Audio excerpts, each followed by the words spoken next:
It must be right first time. You can't service it, you can't bring it back, you can't complain to the manufacturer that it doesn't work. Failure in space is not an option. If something goes wrong, customers are not happy and they don't come back to you again.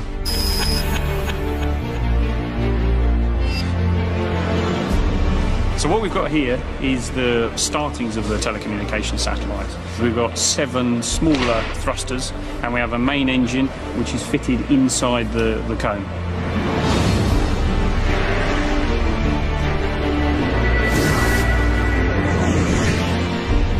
If we send spacecraft up into space with no insulation, the distortions caused by the very temperature differences would buckle the structure and destroy it.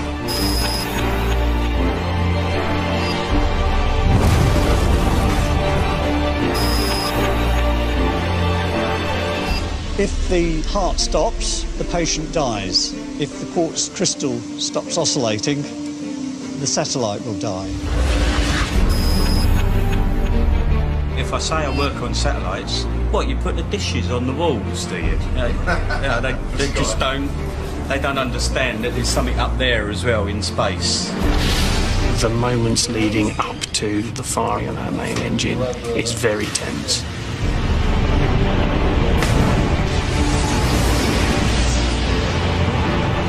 The nearest we get to science fiction and it's just something people dream of, we sort of live a little bit of that dream.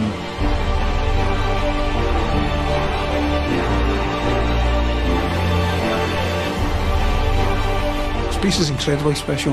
What we do is quite exceptional here.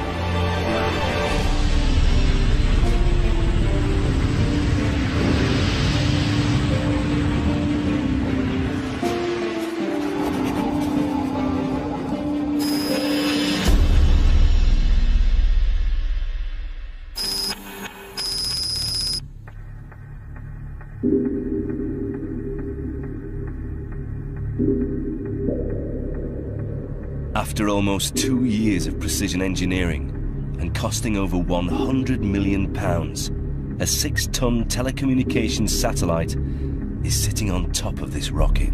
In terms of the satellite, the risk here, of course, is that it's now about to be shaken from the rocket motors. It's also going to get a fantastic thrust load on it. And now, it's just 1 day away from being fired into orbit. The amount of testing that we do to verify it effectively never guarantees you 100%, but it guarantees you that you've got a very, very high probability of success. And that's what we go for. The violence of the launch is the most dangerous moment of a satellite's life. We have to make sure it survives this phase and then it can go into operation. This is the bit where we all get that little bit of butterflies in the stomach. And although it's being launched in faraway French Guiana, most of it was designed and built in Britain.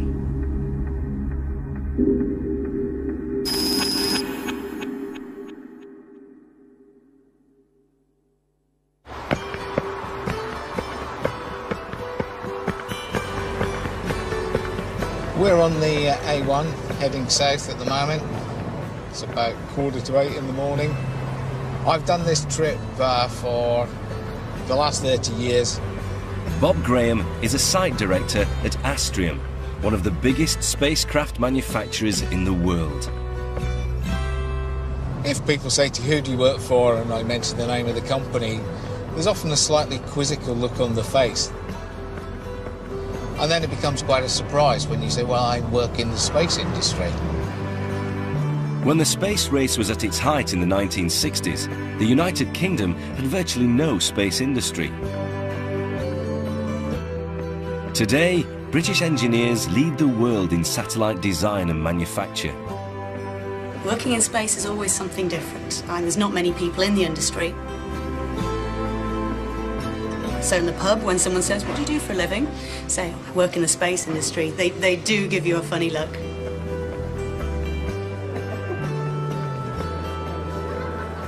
We all watched the moon landings, and everything that the NASA did was quite incredible. For me, I can't quite believe I'm being able to do this.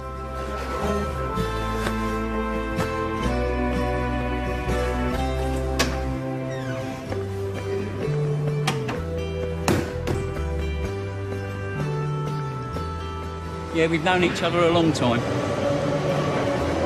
26 years, haven't we? Is it that long? I think so. God, yeah. We don't look that old either, do we? What's Mr. Cross up to? You visitors are all the same.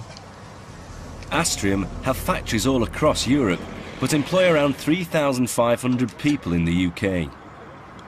Every satellite the company builds starts life here, just outside London, on their site in Stevenage. I've worked here for nearly 30 years. I came to Stevenage in 1982 for what was sold to me as a 12 to 18 month position, and I've been here ever since. It gets into your blood. It's a really, really good job to have. There's not many areas within the country where you can actually work on spacecraft. Telecommunication satellites are an integral part of the modern world.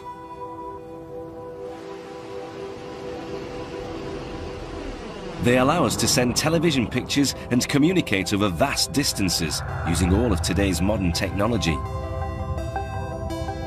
But because they operate in deep space, they have to incorporate some extremely complex engineering. A modern communication satellite needs to be capable of surviving the possible impact of debris travelling at thousands of meters per second. And they need to be able to operate in temperatures that fluctuate between minus 200 degrees centigrade to a blistering 150 degrees centigrade. And yet, the satellite has to continuously operate for a guaranteed 15 years. Because out in space, there's absolutely no prospect of repair. Oh, you know, I think people do take it for granted. It's like, if you pick up your mobile phone and make a phone call, you don't realise it's bouncing off a satellite, or you turn on your TV. It's just like stuff that you do every day without thinking about it. It's the upper quadrant, section 5. Yep. You're fine.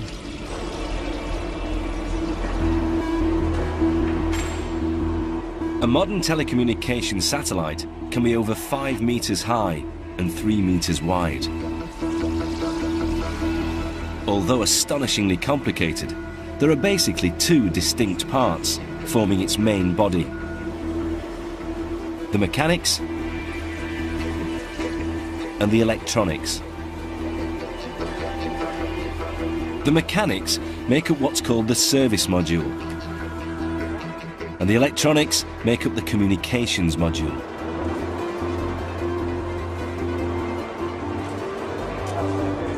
The satellite's central skeleton is built around a carbon fibre cylinder connected to aluminium panels, which hold 4 fuel tanks, a main engine, thrusters and batteries.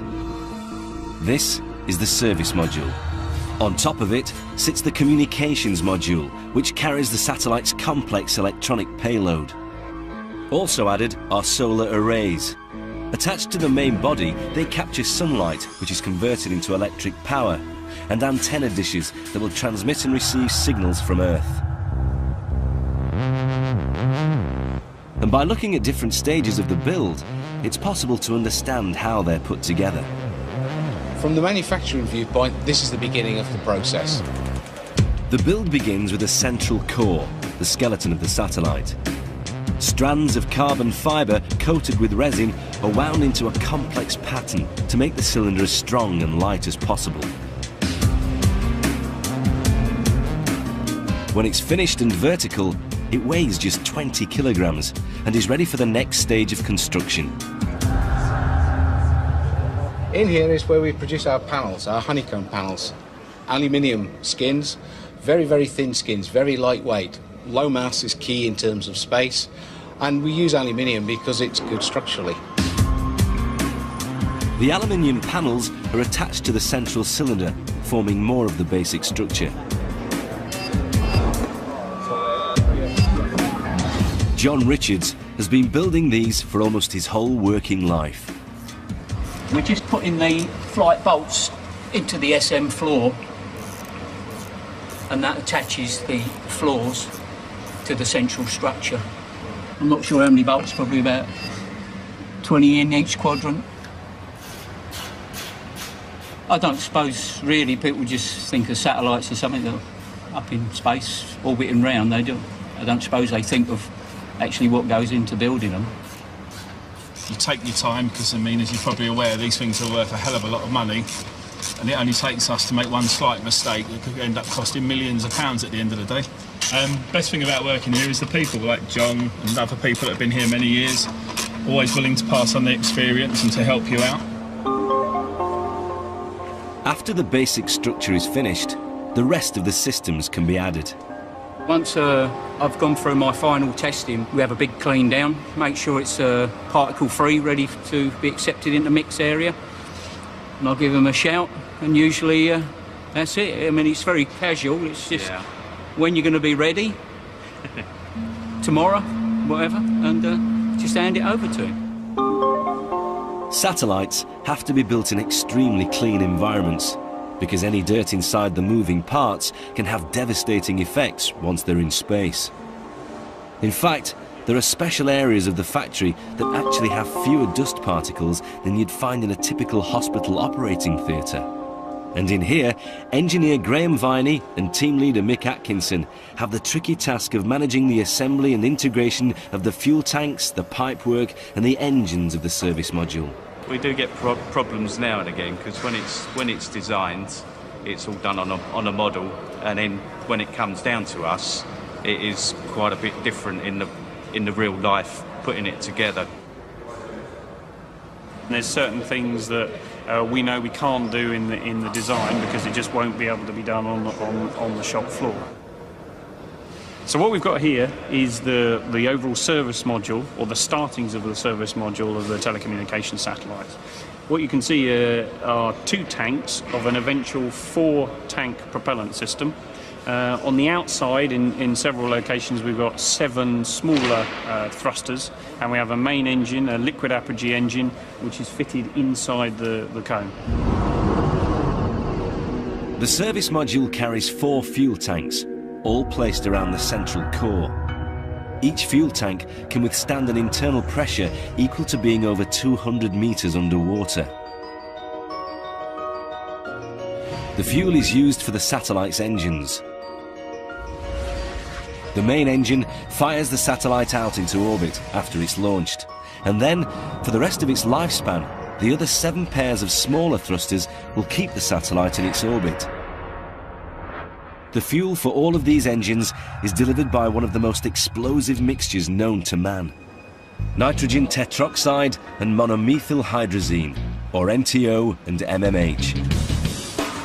As you can guess from the names, these aren't particularly pleasant liquids, so extremely toxic and extremely hazardous. If you take in any of the NTO or the MMH, basically you will suffer from burns, internal burning, and then eventually it leads to death. They are lethal. The reason for choosing these dangerous fuels is simple: their explosive quality. The more explosive the mixture, the bigger the thrust, and the less fuel you need. But at 3 tons, this volatile mixture is still half the satellite's launch weight. And with such an explosive power, the tanks need to be tested to destruction to ensure they'll survive the trip into space. Part of the testing from the propellant tanks is to take it to an actual burst pressure. We don't test it with gas, we tend to test it with water. We increased the pressure and we got up towards 49 bar and the tank will split.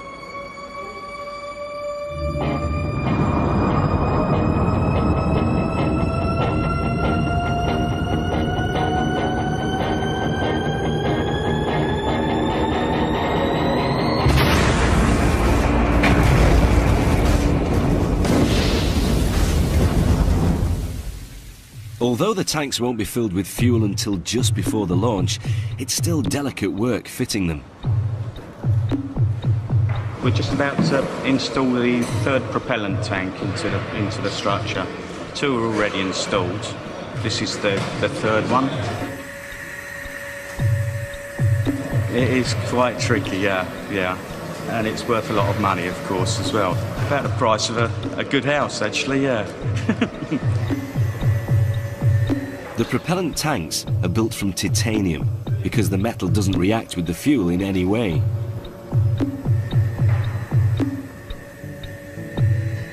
And they are machined to be wafer thin. We've got to be so careful that no damage occurs during this process, so it's quite delicate. It never goes wrong. It can't go wrong.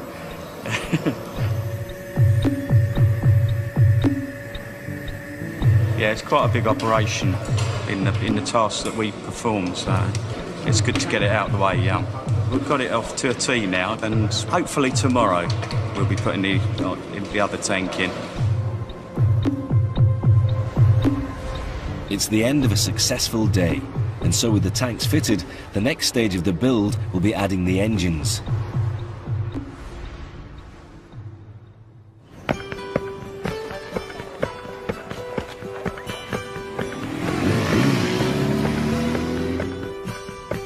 So when I tell people I work in the space industry, it either sparks conversation and genuine interest, or is a complete conversation killer. The concept of satellites came from Arthur C. Clarke back in 1945. He thought, how can we transmit data from one side of the Earth to the other side of the Earth? These things will make possible a world in which we can be in instant contact with each other, wherever we may be. Men will no longer commute, they will communicate.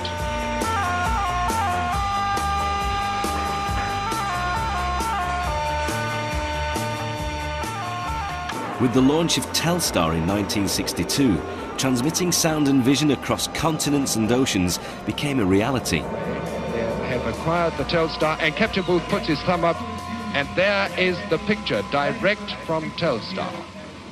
This is the sort of image and the sort of sound on which, in fact, the future of intercontinental telecommunications via space vehicles is built. If you threw something at the horizon, it would just fall and drop. If you threw it hard enough, you could probably throw it past the horizon, and where would it drop to? Well, it would continuously drop. And that's what we're talking about when you have enough energy to throw a rock or whatever it is to the horizon, but you throw it hard enough that it then continuously falls. Then you're in orbit. For a satellite to stay in the same place in the sky, it has to travel at the same rate as the Earth spins, once every 24 hours. This is called geostationary orbit, and it can only be achieved at 35,786 kilometers above the equator. Any closer to the Earth and the satellite orbits too fast. Any further away and it's too slow. And that's why in the UK, all TV dishes point at 29 degrees above the horizon. They are all receiving a signal from one particular satellite that never moves in relation to our homes. Microwaves won't work around the curvature of the Earth. You need to be able to see the point that you're transmitting to or receiving from. The satellite receives and transmits signals through large antenna dishes that fold out from its main body. But they're very different from the dishes we see outside our homes. They have carbon fibre skins bonded onto a Kevlar honeycomb core. But there's another, more important difference. They don't have a smooth surface. The customers will specify a coverage. That coverage will be to maximise access to the population and the service area. So for the one which we're looking at here, which is over Europe, we're looking at the landmass of Europe. So the more we can do to suppress the unwanted power over the sea, the more we can put it where they're going to get their revenue from. What we see in the sort of top right corner is what we're actually doing to the reflector. So we're slowly manipulating the reflector surface very subtly, in tens of millimetres, to actually produce a highly concentrated area over Europe. Shaping the reflectors in this way focuses the signal better, and this is critical because the power they transmit back to Earth is astonishingly small. The power that we're transmitting for each channel is equivalent to a 100-watt light bulb, and that 100-watt light bulb is at 22,000 miles away from the surface of the Earth. This is quite amazing technology, really.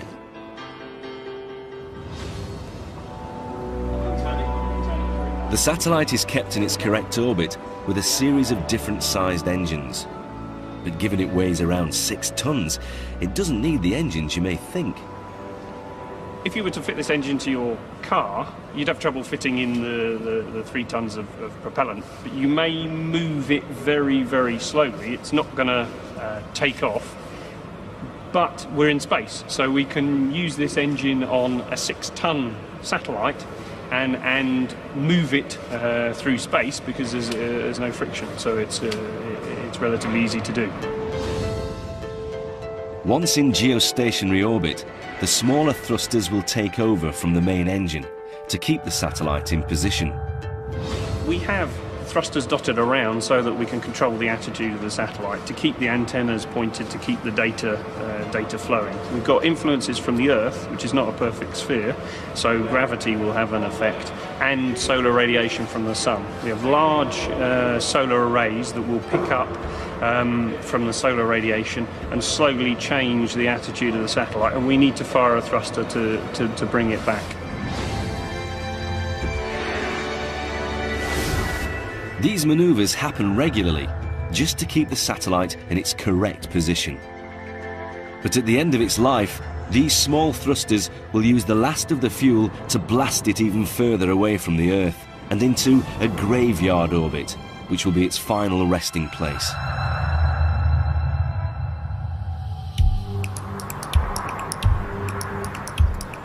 Whilst all the structural components for the satellite are built in Stevenage, the communications module is built in the company's other UK site at Portsmouth.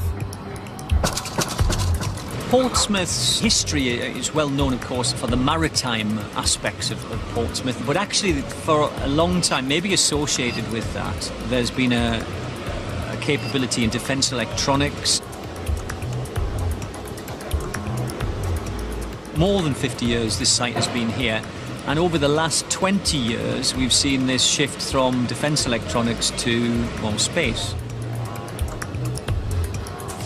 It's here that the electronic components that form the communications module are made and fitted. I don't think we talk about the space activities very much here. I don't know whether it was because it started off being defence oriented and therefore quite secret, and whether that's sort of part of the culture, but nevertheless people in this area don't normally associate it. Even the ones that live here don't know that we make sophisticated satellites. Over 12 months, thousands of individual electronic components will be designed, built and fitted to the structure. And their reliability is critical. Failure in space is not an option. Customers spend $150 million buying a satellite, and if something goes wrong, they are not happy and they don't come back to you again.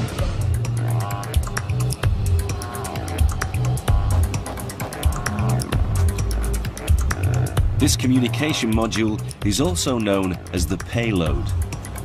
On the spacecraft there are many parts, but essentially it comes down to the payload, the reason for it being there, what it wishes to receive and what it wishes to transmit. Each satellite is guaranteed by the company to work for at least 15 years. If it doesn't, they don't get paid. So attention to detail is critical. The main driver for what we do here is reliability. So on the site here we have 3,000 engineers, no service engineers. Once our equipment on the spacecraft goes into service, it has to operate for 15 years without any reduction in its quality of service. During that time it gets hot and cold, so the heat on board the spacecraft makes the electronics grow old. The radiation gives it sunburn, so it has to survive through all those things. At the heart of the communications module are microelectronic circuits called hybrids. These are computer processors, like silicon chips, but are built for space.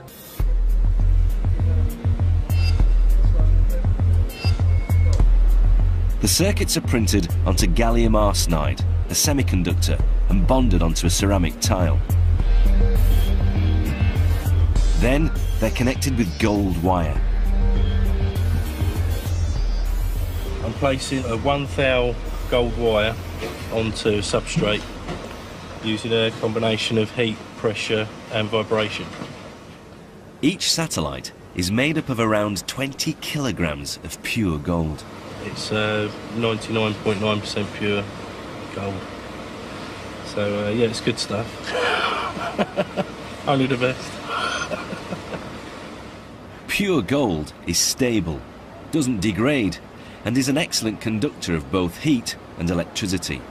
I was only 18 when I first did wire bonding, so I suppose I was quite adaptable to it. Even though I've got quite chubby fingers, I quite like doing delicate work, so I haven't tried embroidery yet though.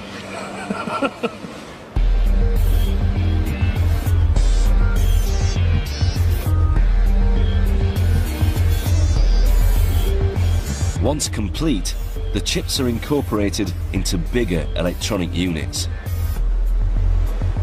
I've been working on this for the best part of 4 years to actually get it from the stages from the early design right through to actually realising some of the hardware. Decoding commands, so it's a bit like you sort of pick up your telephone and you dial a number. This particular unit, crudely, it's doing the same sort of function.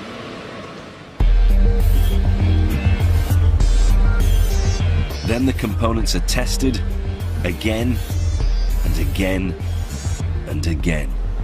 We've got about 8,000 test steps on this particular unit on its own. So end to end, it's probably something like around about 2 to 3 months, I would think. But certainly on the design side, you know, you're very conscious that this actually is going to be up there for 15 years, and that's quite at the fore of your mind, you know, in terms of everything you do. Well, it certainly is in my mind, anyway.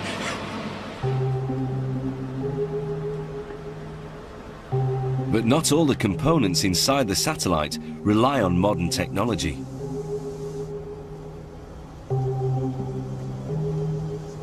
I've worked in this building for about 12 years, but I've been engaged on crystal growth for the last 42 years. Morning, Mike. Morning. A huge problem for satellite communication is interference. This happens when the outgoing signal is confused with the incoming signal. This problem can be prevented by quartz crystals built into devices called resonators. You can look on the quartz resonator as the beating heart. If the heart stops, the patient dies. And similarly with a satellite, if the quartz crystal stops oscillating, the satellite will die.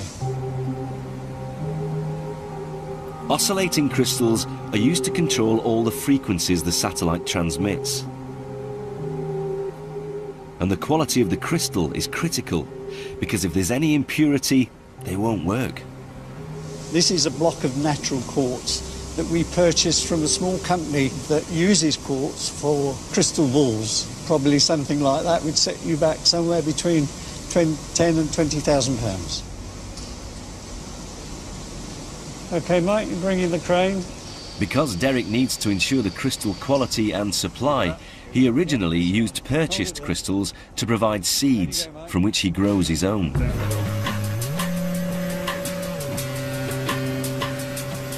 What we're trying to do here is to replicate the way natural quartz grows in nature. Natural quartz will grow deep in the Earth's crust.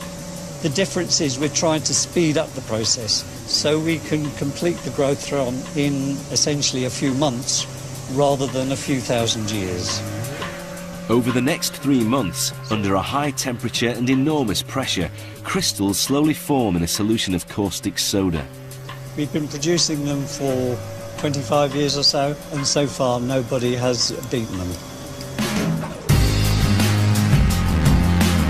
Once they're formed, the pure crystals are first sliced,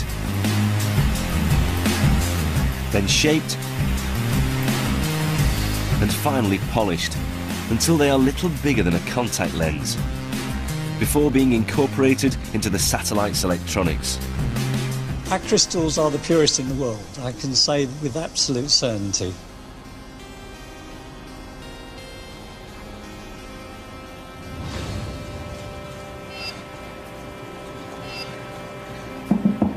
Once all the electronic sections have been made, they need to undergo a series of tests before being attached to the communications module.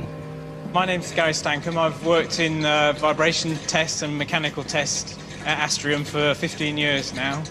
I'm just going to do a little bit of taping down to tidy it up, and then we'll be ready. Okay. This test is to check they will survive the extreme physical impact of the satellite's launch. What we're doing today is we're going to subject this unit to a sequence of vibration tests to simulate the launch environment when the rocket lifts off, and those 8 minutes which will take it into space.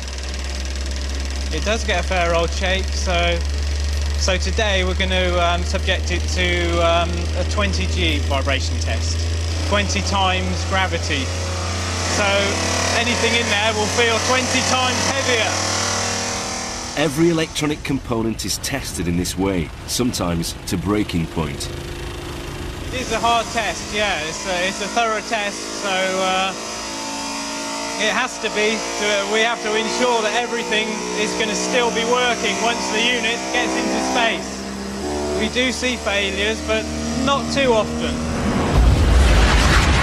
But it's not just the vibration of the launch that each component has to cope with. There are also massive shock waves. These happen as explosive charges decouple each stage of the rocket. From the solid boosters, the satellite housing and main engine, through to the deployment of the satellite itself. These are quite substantial shock waves, so they need to be tested for.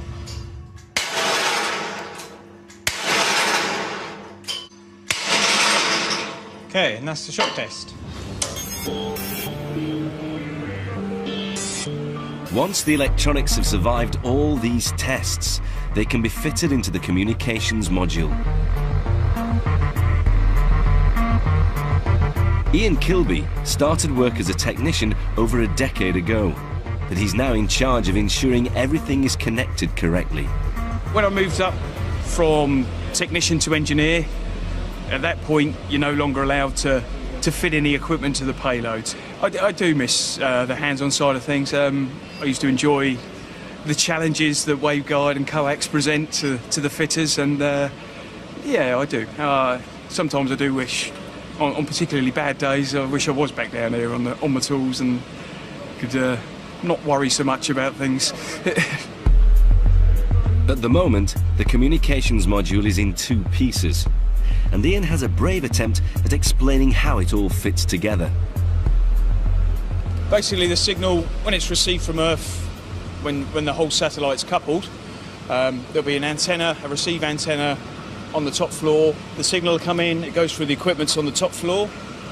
They amplify it, clean up the signal, get the part of the signal we require.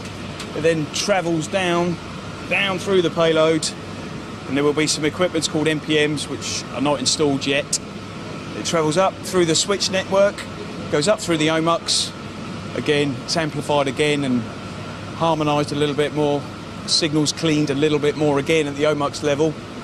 And then basically it comes back to the top floor, to a feed horn, to the reflector, and then back to Earth. Ian's idiot guide to a payload.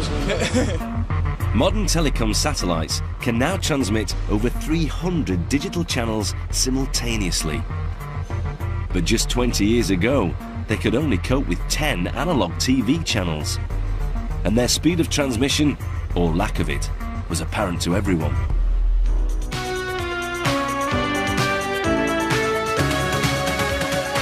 If you think back to like Terry Wogan's show when he used to have one on BBC One, the very first sort of satellite links where they had London, New York, it it was almost painful to watch. She called me, did she? I hear you calling me. Am I speaking to Linda Gray? Yes. Well, let's establish that it's not working. With the amount of lag that you had to wait for the signal to go, or the Terry's voice to reach the USA, and then the response time back, it was an eternity. I'm sure people remember that. It just took forever.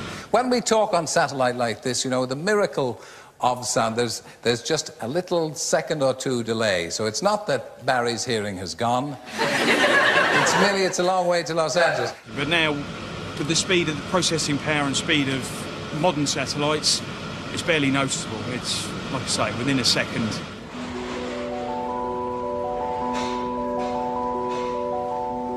Once all the electronic equipment is fixed, the side panels and the central structure are joined together to form the complete communications module. These are some of the most delicate parts of the satellite. And to safeguard them in the extreme environment of deep space, they need special protection.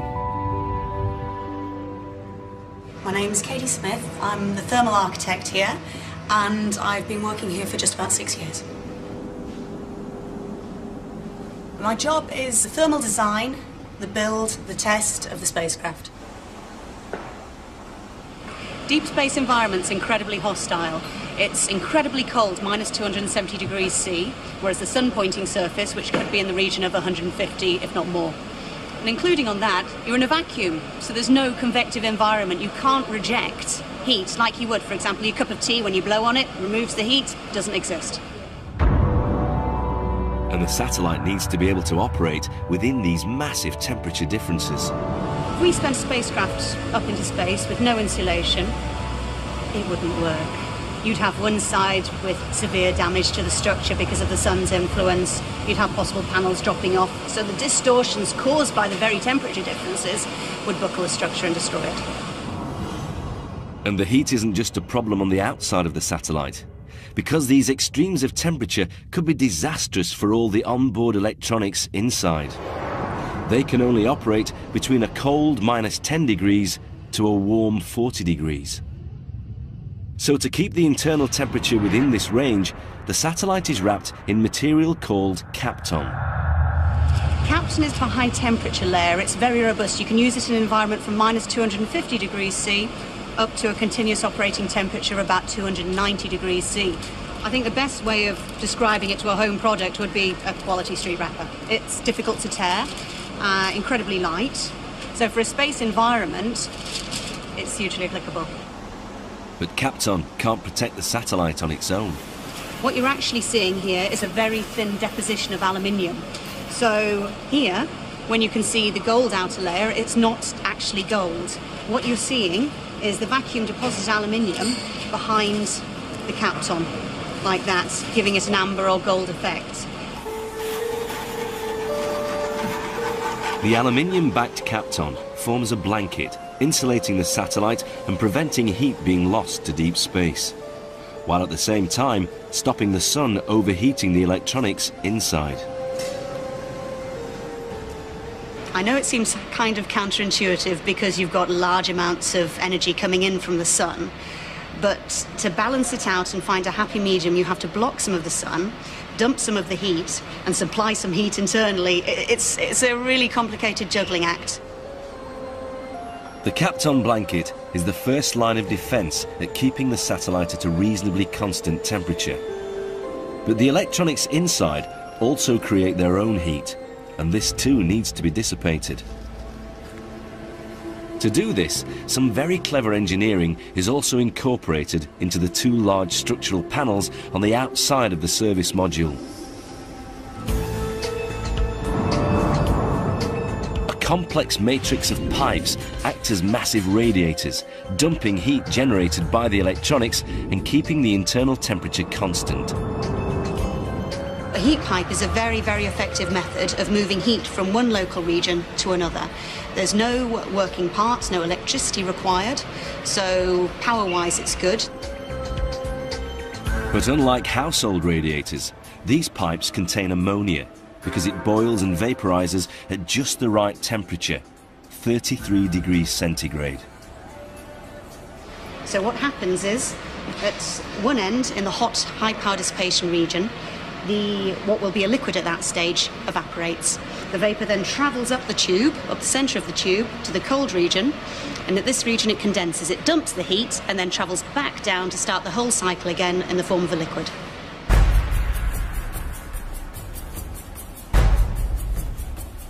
There is one final line of defence, which is also crucial in reflecting heat away from the satellite. And it's all down to this team. I know it sounds very cheesy, but it's a satisfaction of knowing that you're actually contributing to mankind. You see that power that comes in with no mirrors on it whatsoever, and then when it goes out, it looks beautiful, all polished up. Yeah, definitely. You know, it's serving a purpose up there to protect the spacecraft. You stand back and look at it and go, wow, look at that. A thin silver surface of mirrors will reflect the sun's rays away from the satellite, and is its last form of heat defence. These are 100 microns thick, so they are very thin. It's about as thick as a human hair. We have sheets of 198 mirrors at a time, so they're very fragile. The glass the mirrors are made of also helps to emit heat away from its core. Just want to feather that end in. Well, we've put the activator in, and we've only got 30 minutes to apply the adhesive, put the mirrors on, and get it under vacuum. So it is a bit of a rush. It's 8 hours of prep for 30 minutes of organised chaos. The surface that you can see is 99% silver.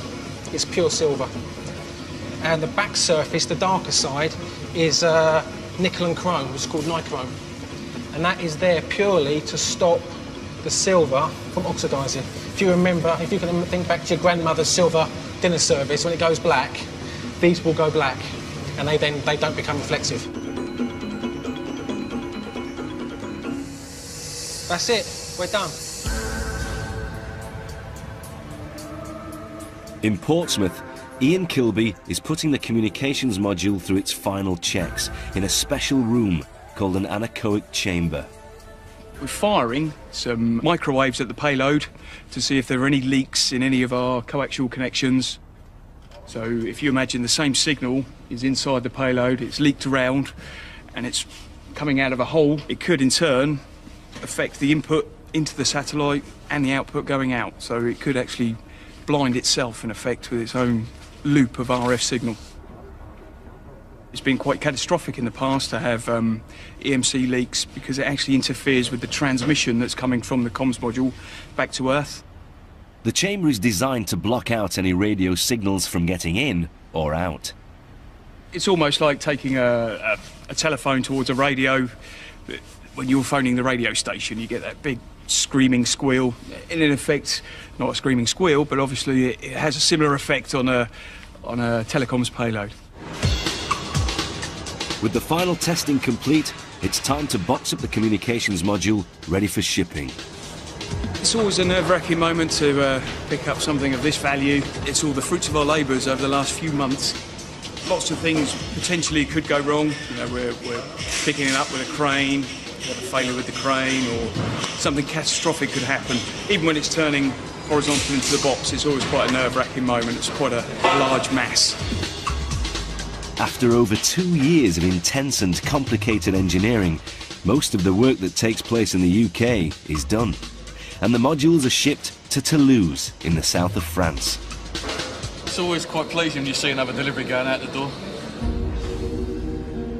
It's in this facility where the final assembly happens. It's a complicated and delicate process. First, the service module made in Stevenage and the communications module from Portsmouth will be joined together. Then, the solar arrays are added. Finally, the antenna will be attached.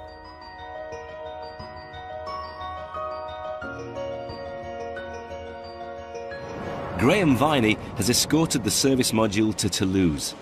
But luckily for him, it's his French colleague Pascal Gaudin who's in charge. This phase is key for Pascal. He's responsible for the integration here. For me, you can probably tell I'm a little little more relaxed, but I understand what Pascal's going through, but it's not me. So. Here, at that point, we have a few millimeters really tolerance. That's all. We are all feeling a bit nervous about this because we have to look at all the proximities between the two structures, and the spacecraft is never the same. So each time there are some surprises. So we have to be very careful about this operation. After 6 hours careful work, the two British-built modules are successfully coupled, and the main body of the satellite is complete. Yeah, I think more relaxed. We passed the most critical phase of this operation. Now we still have to fit all together the different interfaces which are on different levels. But so far it's a good a success. Yeah, this coupling is a success. Completing the satellite in Toulouse will take another 7 months of dedicated work.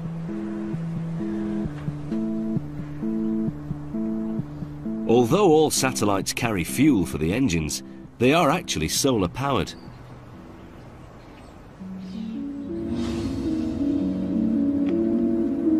My name is Ludwig Grandl. I am the manager for the Center of Competence of Astrium Solar Arrays here in Germany. For the last 40 years, the main centre for solar array production in Europe has been this factory. The satellite will have over 20,000 individual solar cells, each helping to generate the electricity needed to power the electronic systems. What you can see here, that's a typical solar array for our Eurostar programs. One wing, as we see it here, completed with a mechanism, is around 130 kilograms. Though on a satellite we have 2 of them. Each array is 20 meters long, and yet their combined total weight is the equivalent of just 3 average-sized men. The arrays are folded against the satellite structure for the launch, but once in space, they gently unfold using a system of springs and wires. Let me say we are extreme reliable in this way, and we never lost function of one of our solar arrays for whatever reason. The solar arrays are dependent on a drive mechanism. This allows them to move and always face the sun. And this machine has been designed and built back in the UK by Bob and his team. This is one of the key critical elements in the spacecraft, so it has to operate every day for 15 years. If we lose this, we lose power into the spacecraft. That causes the mission failure. This mechanism is one of the most critical components of the whole satellite. It has to move the solar arrays to face the sun every second of every day for its entire 15-year lifetime. Because if it doesn't, the satellite will lose power. This provides 2 functions. It provides the power transfer from the arrays, and then it also enables the arrays to track the sun by rotating it 1 cycle per day. This is the spacecraft. These are the arrays. So they sit in here, holding the arrays. And if you imagine my fist as the Earth and the camera perhaps as the sun, then as the Earth rotates and the spacecraft rotates, you'll see that if you don't rotate the array to track the sun, then you don't get the power. So we have to rotate as this spacecraft sits in geostationary orbit above the equator, moving around the Earth. We have to rotate these so they're always facing the sun. There's a very, very high pleasure in engineering, in getting something right. The fact that you can actually see something which was, in effect, something in somebody's imagination turn into reality, and for it then to be successful, is a tremendous kick. It really is.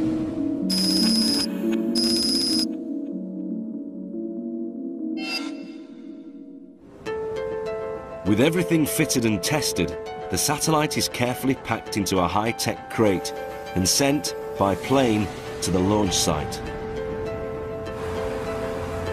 where it's prepared for its final journey.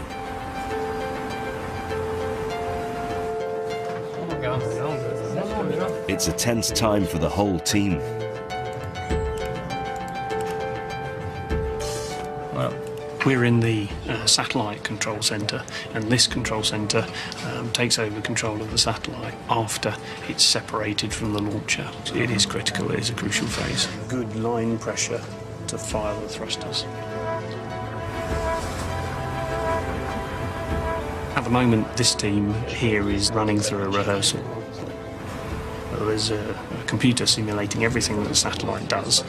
We can send commands as we would. It responds like a satellite, and it's really testing the team. As the satellite is being prepared for launch on the other side of the world, these rehearsals are critical, because when it leaves the rocket that gets it into space, its orbit will be elliptical. The moments leading up to the firing of that main engine is very tense. A lot of pressure. If it doesn't happen, we have a lot of people looking at us. Graham and his team will then have to fly it into the correct geostationary orbit by remotely operating its main engine and thrusters. Each burn will take up to 90 minutes, but overall, the procedure will take 2 weeks and use half of the available fuel. Every time we circularise the orbit of a satellite, there's something about those 2 weeks where something will challenge us.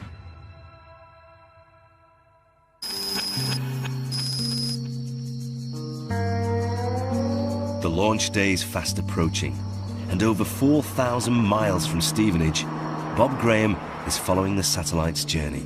We're in French Guiana, which is in South America and very close to the equator. Green, lots of green trees, very, very hot. It's about 37 degrees today. One of the reasons we launch from the equator, or very close to the equator, is that because the Earth spins and there's a faster rotational speed actually on the equator. It makes business sense to fire a rocket into space from the equator, as it's cheaper to launch. Which means less fuel, means a lower cost launch, and from the spacecraft's perspective, it's actually being placed closer to its end orbital position. So again, it uses less fuel on the spacecraft. The satellite will be lifted into orbit by an Ariane 5 rocket. At over 50 meters and almost 800 tons fully fueled, this is the workhorse of European space exploration.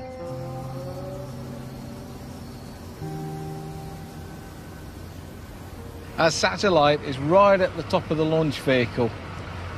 You can see the fairing at the top, the curved part. It's literally sitting right inside there. Watching the launch has a special resonance for Bob. I've worked in the space industry for nearly 30 years. Never seen a launch in my whole career. Never. To be so close is a really incredible and moving moment, because a lot of people do not actually get to witness this. I feel terribly privileged that I'm here, and I would see myself as a representative of people who've actually contributed to the delivery and the success of this spacecraft. You're talking about 30 million horsepower at launch. So the thrust when this vehicle takes off is about the equivalent of 12 A380 Airbuses taking off. This is a pretty rough ride for the satellite, and that's what all the design and everything is about. We have to make sure it survives this phase, and then it can go into operation. So it's yes, this is the bit where we all get that little bit of butterflies in the stomach, which is saying, I hope this goes all right. Maybe even some sweaty palms. Let's wait and see.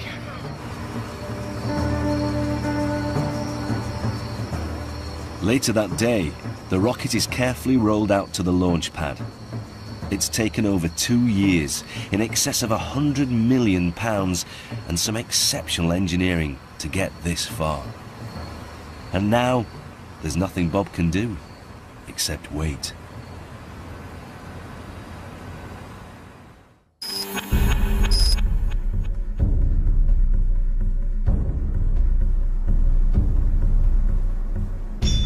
launch day, and on schedule, the automatic countdown commences.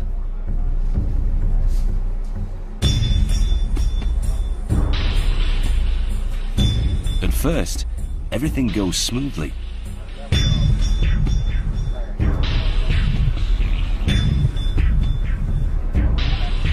But at just 1 minute and 47 seconds before ignition, the countdown stops. The window is now opened and there's now a hold. There's obviously some problem somewhere which they're checking. They're going back to restart the 7-minute countdown. So we will see how it goes from here. That bit of butterflies, is it going to go? Is it going to go? And is it going to be as they say it is, in terms of the light, the noise, and yeah. So let's see. As night falls, it's apparent that the technical issues are more serious than first thought. And after an hour of waiting, the launch is cancelled.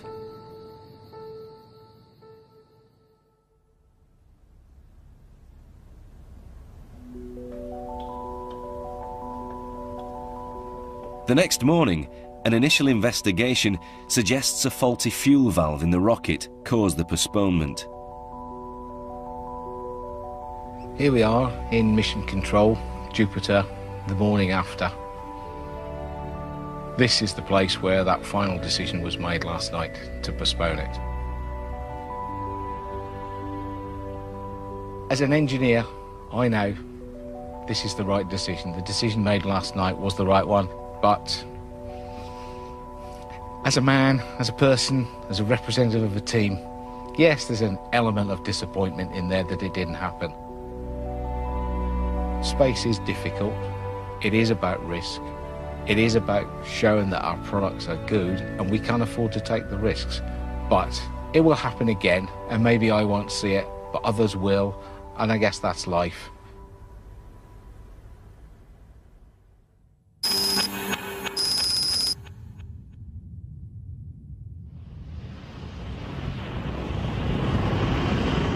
And finally, the satellite was successfully launched.